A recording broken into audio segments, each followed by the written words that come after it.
Baptiste Robert. Bonjour Baptiste, merci beaucoup d'être venu. Et je vais me permettre de tutoyer, je fais toujours cette petite, précision. Et tu es donc hacker éthique. Je ne sais pas si tu veux peut-être un peu compléter cette biographie. Avec plaisir. Alors effectivement, un hacker éthique, c'est quelqu'un qui va utiliser ses compétences en hacking pour faire le bien. Alors ça peut paraître un peu bête dit comme ça, mais l'idée c'est globalement de trouver des failles de sécurité dans des systèmes, des systèmes au sens très large, et ensuite de prévenir les sociétés, les organisations, les gens concernés de manière à protéger en fait tout ça. Un côté lanceur d'alerte, un petit peu. Ça peut s'en rapprocher de temps en temps, ouais. Et je pense dans le chat, si vous avez Twitter notamment, vous avez déjà dû croiser le compte de Baptiste Robert. On te voit beaucoup très actif, notamment sur les réseaux, autour de ces sujets de cybersécurité, de protection des données aussi qui peuvent être dans la nature. C'est justement d'ailleurs le sujet que va aborder Bogdan. Mais j'avais fait mousser Baptiste un peu, parce que tu as quand même été sur des gros coups dans mes souvenirs. Si c'est pas Twitter aussi, ou un piratage ou une fuite de données que tu avais révélé, quelque chose comme ça? Oui, alors il y a eu une fois, effectivement, il y avait une fuite de données sur Twitter qui a pas beaucoup tourné, qui a été... C'était il y a un petit moment, mais il y avait effectivement une fuite de données qui concernait Twitter, et notamment Twitter français, avec des comptes assez importants de personnalités, et c'est une liste qui a été partagée entre 3 personnes littéralement, et on m'avait notamment, j'étais dans les 3 personnes pour vérifier que c'était véridique. Ouais. Il y avait combien de données au total sur les... Alors non, c'était globalement tous les utilisateurs, je crois, y compris les Français, quoi. Ouais. Il y a de ça, ouais. Exactement. Alors, donc déjà, ça veut dire que si vous étiez sur Twitter avant 2022, c'est ça. Vos données sont déjà en ligne. Désolé de vous décevoir.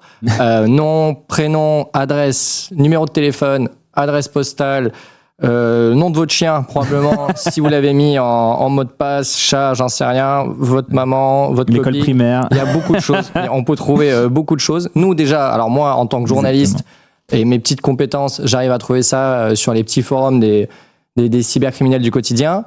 Baptiste, qui est un des plus compétents dans son milieu, alors imaginez lui ce qu'il peut faire. Alors on a essayé de livrer une petite expérience. J'ai prévenu Baptiste, donc on aimerait faire ça en direct. Lui, alors si on donne un contexte, il y a une semaine, je lui envoie un message, je lui dis « Est-ce que tu peux me doxer ?» Et un soir à 22h, est-ce que tu peux me doxer? Ouais, on est très direct. Est-ce que tu peux révéler ma vie privée à tout le monde, s'il te plaît? Dans le milieu, on est très direct. On perd pas de temps. C'est ça. Il n'y a pas de bon vous. Direct au point. Et à 22h, je reçois un message avec un de mes mots de passe. En me disant, est-ce que c'est bien? Il n'y a vraiment pas de fioriture. Ça veut dire oui. Il m'a posé une question, j'ai répondu. C'est toute l'idée. J'adore. Et à peu près en 1 heure, t'as pas mal creusé. Non, je suis pas ému. C'était mon mot de passe préféré en plus.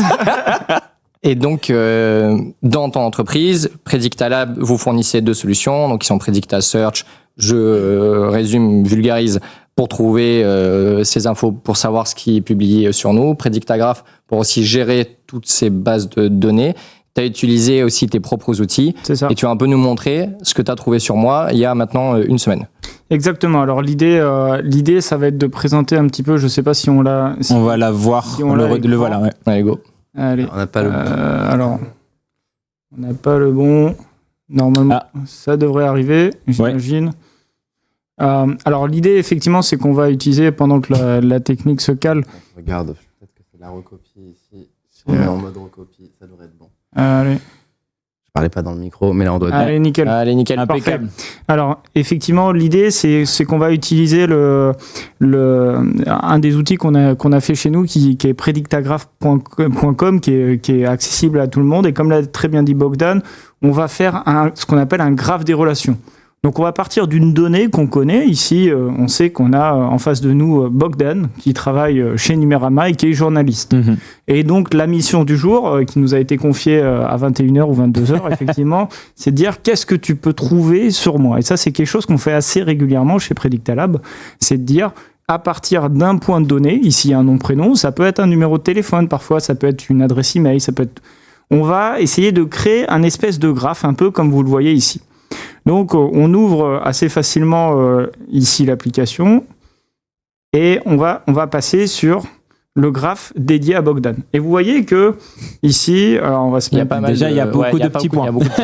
Donc on voit qu'il y a déjà un petit peu de petits points, donc ça veut dire qu'on a trouvé des choses. On a fondamentalement trouvé des choses et on va enlever les petits points, on va le mettre en plus joli et on a trouvé pas mal d'informations sur Bogdan. Et évidemment, et je le dis, c'est très important, Bogdan a donné son consentement et évidemment qu'on s'est entendu avec Bogdan pour cacher certaines informations sensibles. Donc toutes les photos de soirée, à part une, ont été enlevées, évidemment. Par contre, l'adresse mail, postale, tout ça, on y va. Voilà, c'est exactement. Et donc c'est dans les faits divers du Parisien. Exactement. Et donc on est parti de son nom prénom. Et donc vous le voyez ici, on a un premier nœud qui est le nom Bogdan. Et on est parti de son nom et comme tout le monde, en fait, comme vous faites en fait derrière votre écran, quand vous voyez quelqu'un au boulot ou autre, quelqu'un que vous connaissez pas, je suis allé sur LinkedIn et j'ai trouvé son profil LinkedIn. Ouais. La deuxième chose, c'est qu'on a, en fait, et ça vous le connaissez peut-être pas, il y a un peu partout dans le monde des sociétés spécialisées qu'on appelle des data brokers. Et le but des data brokers, ça va être d'acheter de la donnée de plein de sources différentes, d'un peu partout. Ils achètent cette donnée-là, ils la concatènent et ils se font des énormes bases de données qui permettent de les profiler ensuite. Concatène, juste, c'est... Ils vont prendre de la donnée d'une source, de la donnée d'autres sources, et par exemple, si je connais le numéro de téléphone de Bogdan d'un côté et je le connais de l'autre, je vais dire, ça c'est les mêmes personnes, je les mets ensemble. Ok. Donc je vais enrichir. Voilà, c'était le point, le petit Robert. Et donc je vais enrichir ces informations-là. Et en fait, on voit que pour les entrées chez un data broker très connu, on voit que pour Bogdan, il y a une adresse email qui est son adresse email alors je vois pas laquelle, c'est laquelle là ? C'est humanoid.fr et on a surtout son compte Facebook. Et ça, c'est intéressant, le compte Facebook, surtout quand on l'a laissé quand on l'a laissé en public. Alors je précise que je sais pas tout ce qu'il a trouvé sur moi. Il m'a donné des bribes. J'ai donné, effectivement, j'ai pas... Tu vas être surpris. En train de me terrifier. Parce que derrière, c'est Nicolas J'ai donné mon consentement pour qu'on le fasse après sur moi. C'est ça. On a été sympa. Et donc, la première information qu'on voit sans même ouvrir le compte Facebook, c'est qu'en fait, on a un P. Vous voyez dans le pseudo qu'il a utilisé, c'est Bogdan P. Bodnar. Et donc ça, c'est intéressant parce que quand on va travailler sur quelqu'un, on veut toutes les infos. Et il se trouve qu'en fait, il a, je sais même pas le dire en français, un middle name qui est Bogdan Petrovich Bodnar. Et ça, je vais tellement t'appeler comme ça maintenant. Voilà, donc vous pouvez l'appeler Petrovich au quotidien, ce sera chouette. Et il se trouve que Bogdan, il est comme tout le monde. Il aime bien les jolies filles. Non. Il aime bien les jolies filles et donc effectivement, il a publié. Il est en fait. Contexte. Non mais il est fan. Il y a un côté. Il aime beaucoup Hunger Games. Voilà. Non, même pas. Non. On est sur un fan d'Hunger Games. Et donc vous voyez. Non, c'est vraiment Jennifer Lawrence. Je suis sûr que vous avez tous des choses à vous. Vous avez jamais fait ça. C'est évident. Je ne me moquerai de rien. Je n'ai pas vu mon profil. Exactement. Vous êtes courageux, messieurs. J'avais 18 ans, j'étais un primate, j'assume. Il y a quelqu'un qui il est tellement venu nuire. Exactement. Mais exactement, je suis là pour ça. N'hésitez pas. Je fais les soirées, les anniversaires aussi. Et donc, on voit que en fait, il y a des fuites de données aussi régulièrement. Vous en parlez peut-être dans cette émission. Non, je te coupe peut-être tout de suite parce que quelle est la différence entre doxing et OSINT ? Question du chat. Ça, c'est très intéressant. Le doxing, ça va être le fait de révéler l'identité de quelqu'un sans son consentement. On va pas avoir, on n'aura pas son consentement et donc on va lui nuire et ça c'est illégal et c'est puni par la loi. Donc faire du doxing c'est interdit et surtout ne vous amusez pas à faire ça. Là, l'OSINT, ce qu'on appelle l'OSINT, c'est un acronyme pour Open Source Intelligence. En français, on va utiliser l'acronyme ROSO et Open Source Intelligence. Intelligence, c'est le mot renseignement. Et le mot renseignement, c'est une information qui va avoir un haut degré de certitude. C'est une information sur laquelle on va pouvoir baser une décision et parfois des décisions très importantes, notamment dans le monde militaire ou autre. Et open source, ça veut dire qu'on a créé ce renseignement à partir d'informations publiques qui sont accessibles publiquement. Donc, vraiment, tout le monde peut y aller. Donc là, ce qu'on est en train de faire, c'est pas vraiment du doxing, plus que là, on a une victime consentante. Ouais, c'est encore plus chouette. Donc Jennifer Lawrence, Donc Jennifer Lawrence. Et donc Bogdan, il se trouve que comme vous tous, et comme il l'a très bien dit au départ, on est tous dans des fuites de données en réalité. Donc j'ai cherché son nom dans plusieurs bases de données et j'ai trouvé que effectivement, il s'était inscrit sur Canva, un site où on fait des designs, avec une adresse Gmail qui lui appartient. Et on retrouve encore une fois le P du milieu qu'il a utilisé dans certains de ses comptes. Donc là, il y a un faisceau concordant. Il y a un faisceau concordant et on voit qu'il y a des informations qui se retrouvent. Il s'est inscrit sur Deezer. Ça arrive. Ouais. Alors la fuite de Deezer est assez monstrueuse aussi. On est sur du 10 millions de clients. Elle est complètement monstrueuse et là, on trouve plus d'informations. On va trouver un vieux pseudo, Ringburn, qu'il a utilisé. Non, mais voilà, ça, c'est chacun. C'est de la boxe. Non, mais on trouve une date de naissance. Et là, ce qui est super intéressant avec cette date de naissance, c'est qu'en discutant avec Bogdan, je lui envoie ça donc à 22-23 heures, je lui envoie les informations, il me dit « Ah, c'est bien, mais c'est pas ça ». Et en fait, je te laisse commenter. En l'occurrence, il y a des choses que je mets un peu ouvertement, mais quand j'ai compris que c'était pas la peine d'afficher Jennifer Lawrence sur le web, j'ai mis des fausses dates de naissance, des faux noms, des fausses adresses, et donc qui se retrouvent aussi dans les fuites de données auxquelles toi tu as accès. Exactement, et c'est là où c'est intéressant, et vraiment si on peut vous donner un conseil ce soir pour les personnes qui nous regardent, c'est parfois vous n'êtes pas obligé de mettre des vraies informations, plus que les enquêteurs, les gens qui vont venir comme ça pour vous nuire potentiellement, ils vont trouver des infos qui ne seront pas forcément les vraies. Et on voit aussi qu'on a une adresse en hotmail.fr. Il y a encore des gens qui utilisent ce service-là. Non, mais ça aussi, c'est vieux. Ouais, mais... et là-dessus, on a trouvé, effectivement, dans les fuites de données, on trouve un mot de passe, ici, qui est un mot de passe très sécurisé, puisqu'il fait un total de 6 caractères. Donc, on voit que les conseilleurs ne sont pas les payeurs. En tout cas, ça dépend des périodes. Ça date aussi. Non, tu sais, faut rendre à César ce qui est à César, effectivement. On a tous, en fait, l'idée derrière cet exercice-là, il est de montrer qu'on a tous laissé des traces. Et aujourd'hui, on est tous très très jeunes, mais le temps passe quand même. Et là-dessus, en fait, tout ce qu'on a fait adolescent, quand on a eu un ordinateur dans la main, on a laissé des traces sur Internet. Et ces traces-là, elles n'ont pas disparu. Donc si vous pouvez faire cet exercice-là, allez vous rechercher sur Internet, vous allez retrouver pas mal de choses. Et la dernière chose que je voulais vous montrer, c'est, en fait, vous connaissez sûrement le principe de la reconnaissance faciale. La reconnaissance faciale, on va donner une photo de votre visage et avec la photo de votre visage, ça va regarder dans tout un tas de photos, une banque de photos immense et voir si on trouve des choses. Et il se trouve que pour Bogdan, on trouve des trucs. Alors, Bogdan a fait une école de journalisme et vous allez voir est-ce que vous arrivez sur cette photo à trouver Bogdan. En fait, là, Bogdan, il se trouve au fond de la photo. Ah oui, là. La photo est floue. C'est fou que ça fonctionne. Et il a la main sur la bouche. Et vous voyez la puissance de la chose, c'est que il y a une photo qui a été faite effectivement dans un cadre promotionnel d'une prépa, etc. Et même sur une photo floue, vous êtes au fond de la photo, il y a plein d'autres gens, vous avez la main sur une partie de votre visage, on vous trouve quand même. Donc vous voyez la puissance de la chose. Mais il n'y a pas que ça. Vous savez qu'on a un sportif. On a un sportif autour de cette table. Ce n'est pas moi. Bogdan a fait du rugby. Ça se voit. C'est comme son physique nous l'indique. Et donc il a fait partie de l'équipe des Orni Chihuahua. Puisqu'on voit que sur cette photo, donc dans la team des Orni Chihuahua, il était bien en forme. Incroyable. On voit bien que après match, le match a été un peu dur. C'est en Irlande, hein. C'est un Irlandais. On veut dire, ouais. Et c'est que des Irlandais sur la photo. Voilà. Ça se voit. C'est une autre vie. Hein. Donc tout a un compte. C'est une autre vie. C'est une autre vie, mais ça date de 2020. Donc Ouais.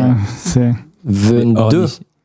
2020. Là, il y a Ça, marqué c'est écrit, Year of oui, en Foundation. l'occurrence. Oui, non, mais ça, ils ont dû reprendre cette photo pour le tournoi. À Mais 2022, là, oui, Ouais. le 5/5/2022, Ouais. pour être très précis. Exactement.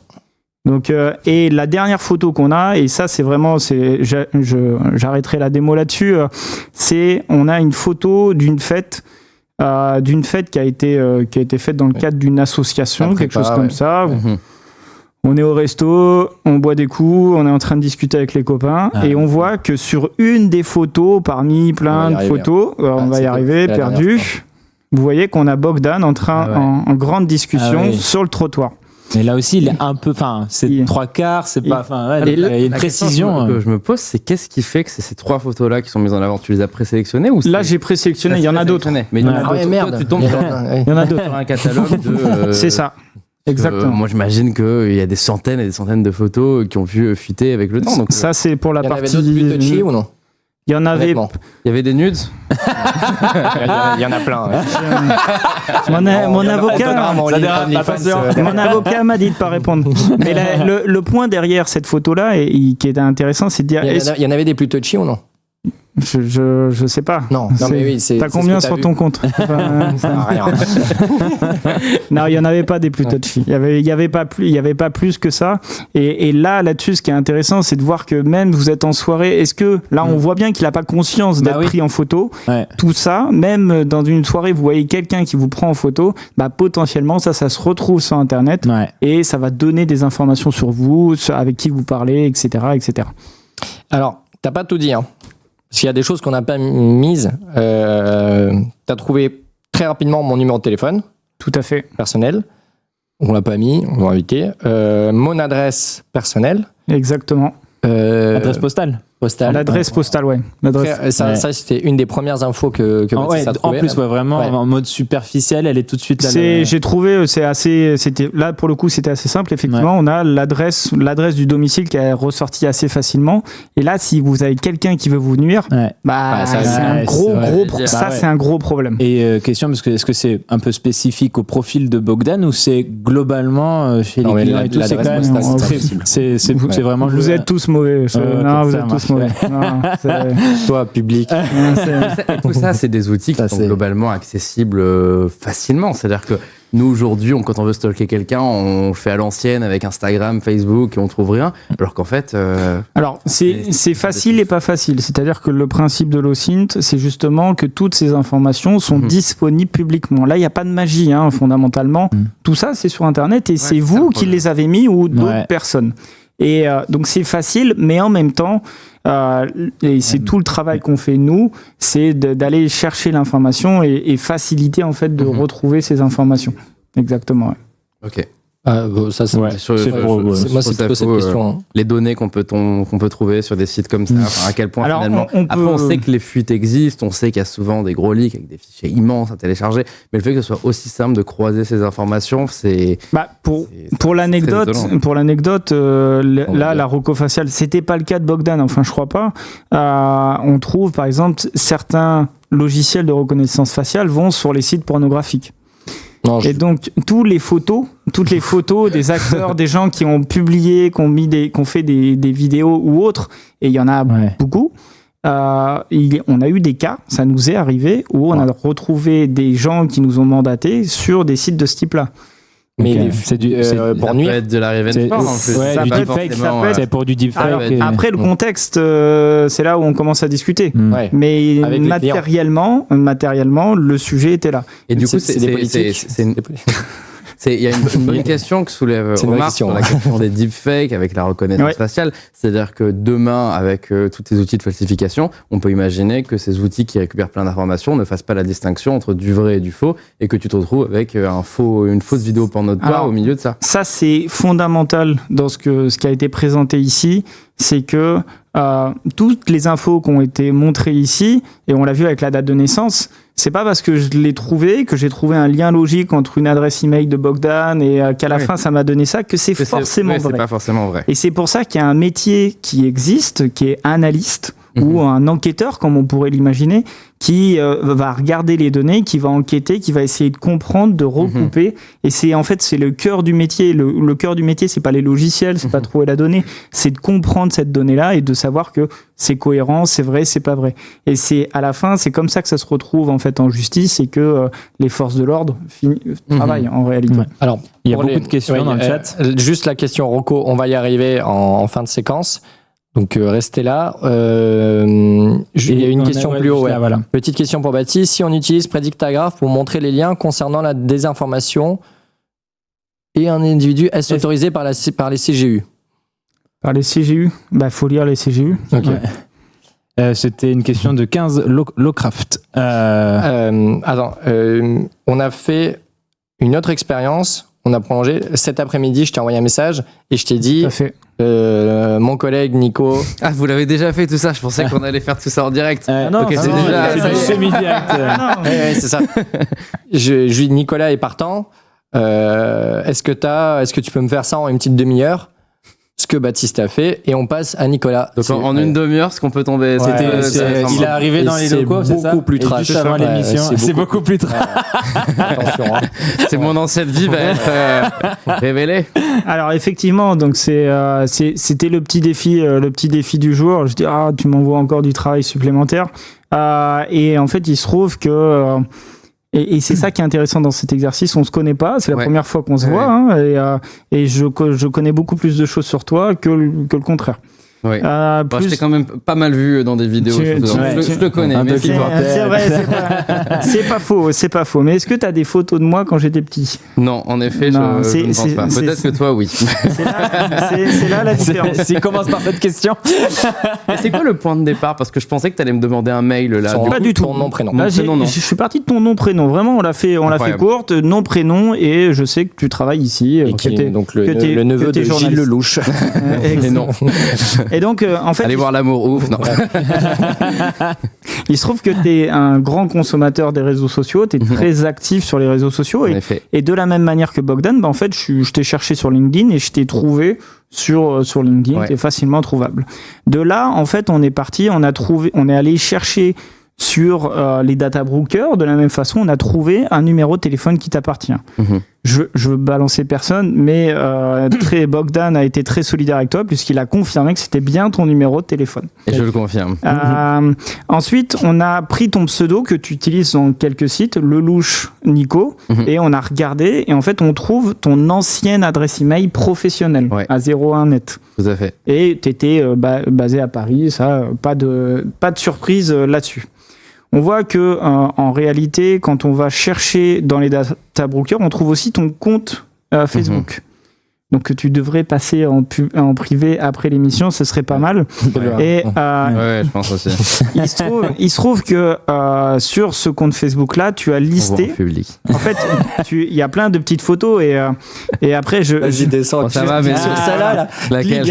Elle est très bien. C'était un lancement Samsung. Voilà, on fera pas de blague sur les phoques. Du coup, ce soir, on est désolé. Donc il y a quelques photos et ce qui est intéressant, c'est que tu as listé sur ton compte Facebook tes autres réseaux. C'est vrai, c'était une pratique d'un ancien temps que je ne ferai plus aujourd'hui, mais qui s'est laissé. Exactement. Et donc, si je les avais pas trouvés, merci parce que du coup, je viens de te les donner. Tu me les as donnés. Et c'est une manière de rebondir dans le métier. C'est une pratique à éviter. Complètement. Et dans le métier, on appelle ça pivoter. On va à partir de ton compte Facebook, on trouve d'autres informations. Ouais.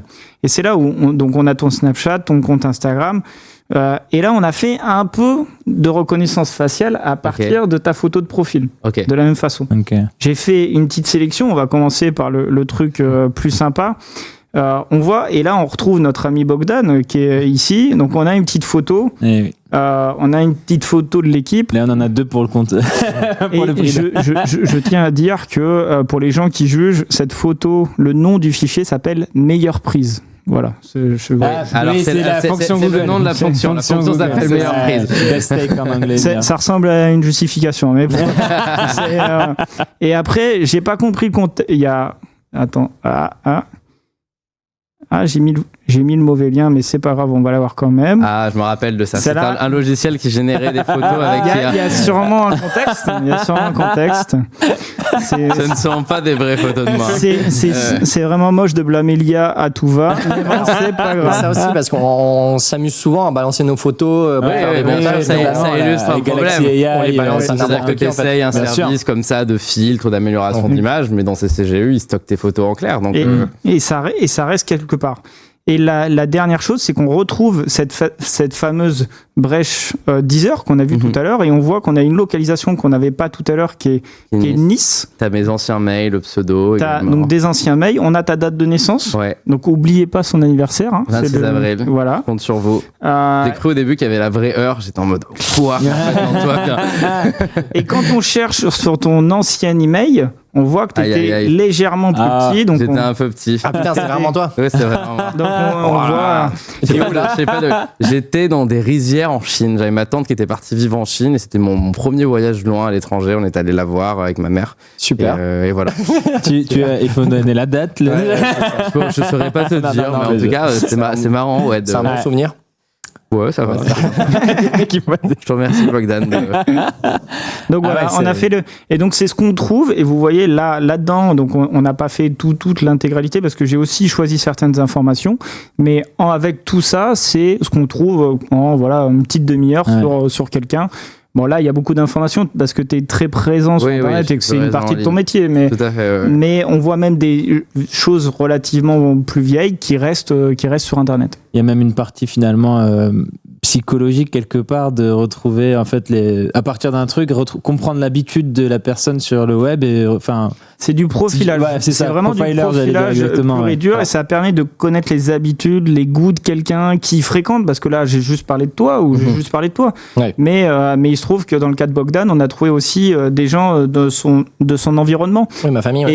et de sa famille. Et là, vous avez peut-être pas envie, bon, on rigole entre nous, mais quand on va toucher Ouais.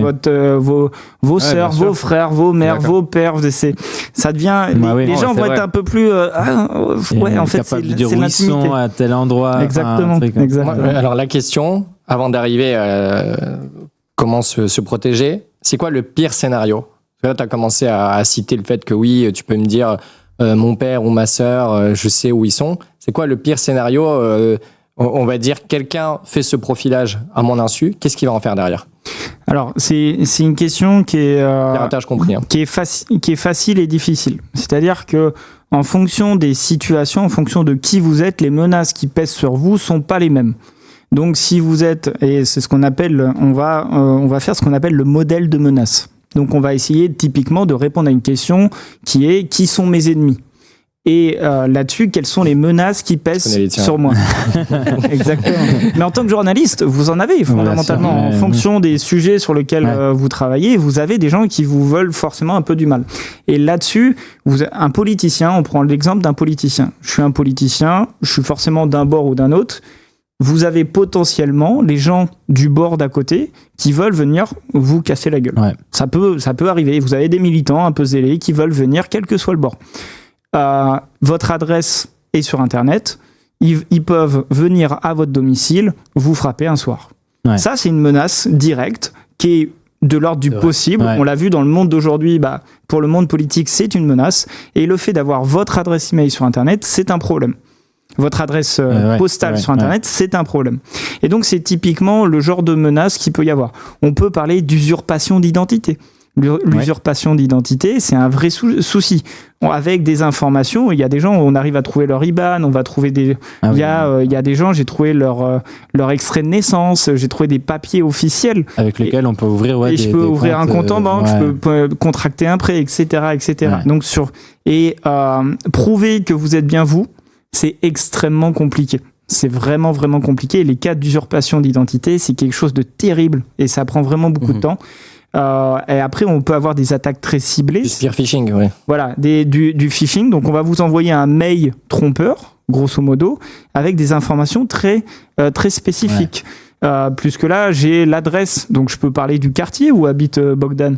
Alors, lui dire, dans votre quartier, il se passe ça. Ouais. ou je sais certains des services qu'il utilise. Donc, je vais pouvoir faire un email vraiment à façon, de manière à le toucher et que ça marche plus. Ouais, ok. Et donc, comment on supprime tout ça ?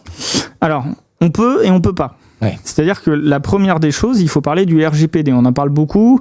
Le règlement général sur la protection des données dit globalement, alors je suis pas un juriste, très loin de là, mais dit globalement que vous avez du droit sur vos données. Ce sont vos données à vous. Donc déjà, il faut lister tous les sites internet, tous les comptes que vous avez sur les sites internet. Et tous les comptes que vous voulez supprimer, il faut aller sur chacun et les supprimer. On peut aller sur des sites comme How Been Pound, des choses comme ça, pour savoir ceux qui ont fuité. Alors, vous pouvez, sur les fuites de données, c'est plus compliqué. C'est-à-dire que sur les fuites de données, mettons que vous avez été dans une fuite à un moment donné, pour une raison X ou Y, et ces données-là, elles sont dans les fuites. Et donc, la brèche de données, potentiellement, elle va circuler et ces données, elles sont déjà dans la nature. Donc, s'il y a des mots de passe, le premier conseil, c'est vraiment changer les mots de passe. Ça, c'est le premier conseil. Et ensuite, n'utilisez pas le même mot de passe partout. Ouais. Typiquement, le mot de passe qu'on a trouvé que tu n'utilises plus, aujourd'hui, non seulement tu l'as changé, mais en plus, tu en as des différents pour chacun des services que tu utilises.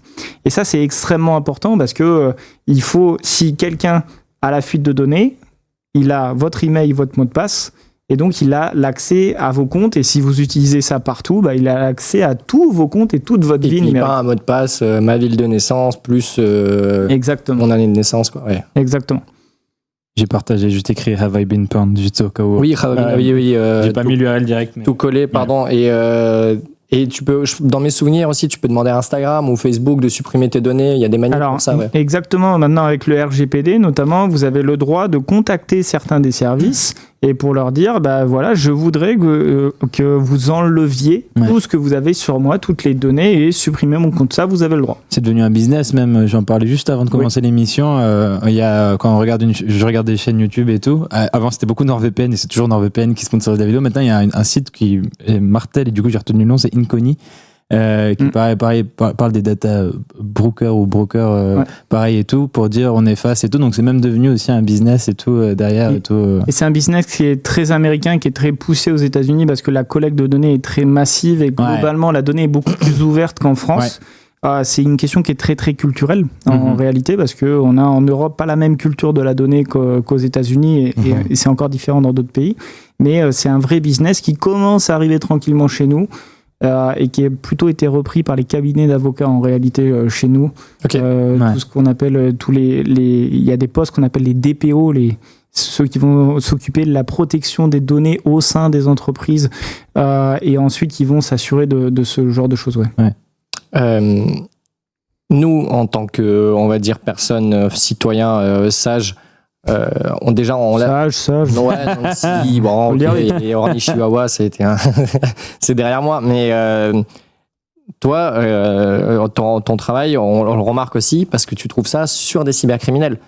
Exactement. En fait, il y en a eu pas mal ces derniers temps qui ont été révélés par le FBI. Et si vous allez sur Twitter, vous allez voir Baptiste qui, dans les 2 heures qui viennent, sur des cybercriminels, d'envergure mondiale, des types qui sont recherchés avec des mandats à 10 millions, tu trouves moi celui que j'ai le préféré, c'était donc Logbit, ceux qui piratent les hôpitaux en France. Je vulgarise tout ça, mais globalement ceux qui ont attaqué Corbeil-Essonnes, Cannes et d'autres hôpitaux. On trouve qu'il était sur un compte de jardinerie en Russie. Exactement, il avait un blog. Donc c'est vraiment, on parle un des plus gros cybercriminels modernes. Il a causé des millions de dollars de dommages vraiment partout dans le monde. Et il se trouve qu'il avait un blog il était passionné par le jardinage. Aussi parce que on parle souvent, c'est souvent des hommes qui se sentent un peu seuls de temps en temps dans une période de leur vie. Ça arrive. On en revient au profilage, exactement. Au côté ils ont très très souvent, et dans la quasi-totalité des cas que je traite, ils ont un compte sur les réseaux des réseaux de rencontres. Des applis de rencontres. Et donc j'arrive à retrouver le profil sur les réseaux. Je cherche femme, je cherche homme, je cherche voilà. Et on retrouve ça et c'est assez rigolo. Et on retrouve même le passé parfois de certains. Donc les photos de vacances. Ils sont avec leurs copines, ils sont même tout seuls, ils prennent des photos, un selfie, etc. Et ce qu'on arrive à faire, c'est qu'on prend la photo et on arrive à trouver la localisation exacte, en fait, de la photo, juste à partir des éléments qu'on voit derrière, etc. Donc, on est vraiment capable de retracer toute la vie de la personne à travers son activité en ligne. C'est pour ça que c'est vraiment le conseil, si je peux en donner un, c'est faites attention à ce que vous postez, parce que quand vous postez une photo, une information, en fait, vous en donnez sûrement beaucoup plus que ce que vous croyez. Ouais. Et parfois, en fait, même si on suit ton conseil, quand c'est la compagne, le compagnon Exactement, qui fait... Exactement. Et un exemple qui va peut-être parler à certaines des personnes qui nous regardent, c'est quand vous avez un enfant, par exemple. Vous avez un enfant, il y a un nouvel arrivant dans votre famille. Vous faites un peu le tour vous montrez le petit à tout le monde. Vous allez chez papy, chez mamie, chez tout le monde. Le petit va être pris en photo plein de fois. Et les gens sont contents, c'est fondamentalement, c'est un événement qui est heureux parce qu'on est tous contents d'avoir eu un enfant. Et les gens vont le partager sur les réseaux sociaux, vont partager la photo de votre fils, de votre fille, en disant j'ai un petit, voici mon petit-fils, voici ma petite-fille. Et cet enfant va se retrouver sur les réseaux sociaux alors qu'il a littéralement 3 jours. Ouais. Et ça, c'est un vrai sujet parce que en fait, il a à peine 3 jours et son image est déjà sur Internet. Et donc, il a déjà ses premières traces de manière involontaire, c'est pas méchant, mais il y a toute une éducation à faire aussi au sein de votre cercle familial en disant non, je sais que t'es content, mais non, partage pas sur Internet. Il y a un côté pression sociale, tu parlais des gens qui te prennent en photo en soirée. Peut-être même quand tu es sensibilisé à toutes ces questions-là et tout, tu as juste le côté pression sociale où tu n'oses pas dire, en fait, la poste pas. J'ai pas envie que Baptiste Robert trouve mes infos. Mais mais Baptiste, quand même. Il y a ce côté pression sociale, mine de rien, tu te dis, est-ce que j'ai envie d'être je vais passer pour un connard, en fait, en demandant à la personne, non, poste pas. Je me demande s'il n'y a pas, c'est ça qui intervient. C'est compliqué de rien publier, t'es content, c'est vrai qu'à ce côté-là, il faut trouver le bon équilibre entre comment protéger ses données et en même temps ne pas tomber dans le on ne publie rien du tout et 18 ans caché, quoi, c'est compliqué.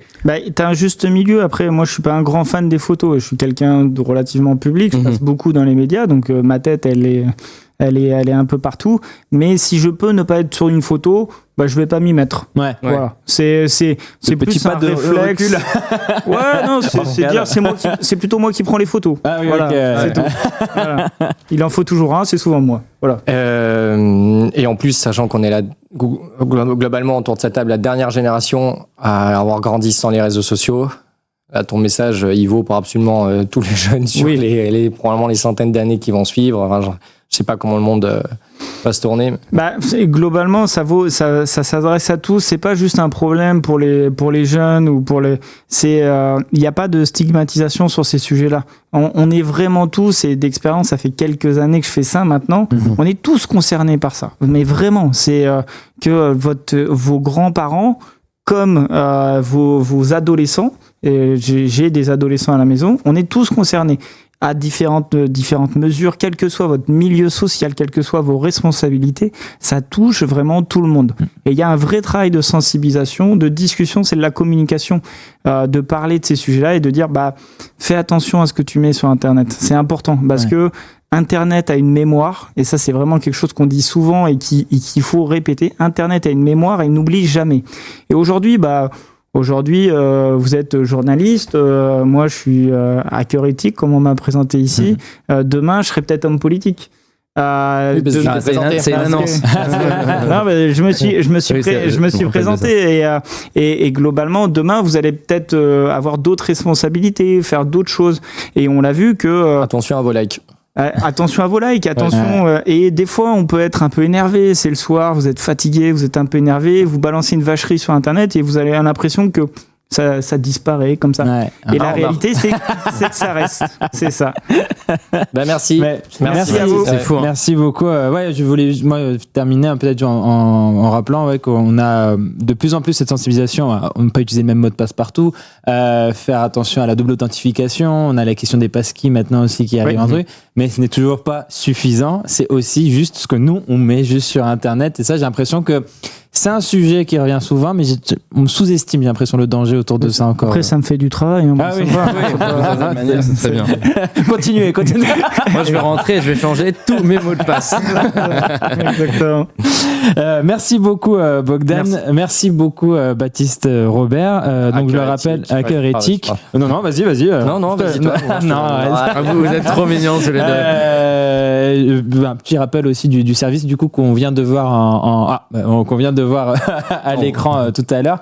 Petit rappel, Donc, du coup, ça, si moi je veux créer un compte aussi, Alors vous pouvez aller et il y a une version gratuite, donc vous pouvez aller sur predictagraph.com pour refaire ces mêmes graphes là qu'on a vu et qu'on a fait ce soir. Et après vous avez un service qui est beaucoup plus facile d'utilisation qui s'appelle predictasearch.com, et là vous mettez juste votre adresse email ou un numéro de téléphone et ça va vous trouver tous les comptes que vous avez créés avec cette adresse email ou ce numéro de téléphone. Ok, d'accord. Et après, n'hésitez pas à payer. Il faut bien que je paye mes chemises et tout. N'hésitez pas. Ça marche. Merci beaucoup à vous deux. Très intéressant. Je te laisse le lead. Ça,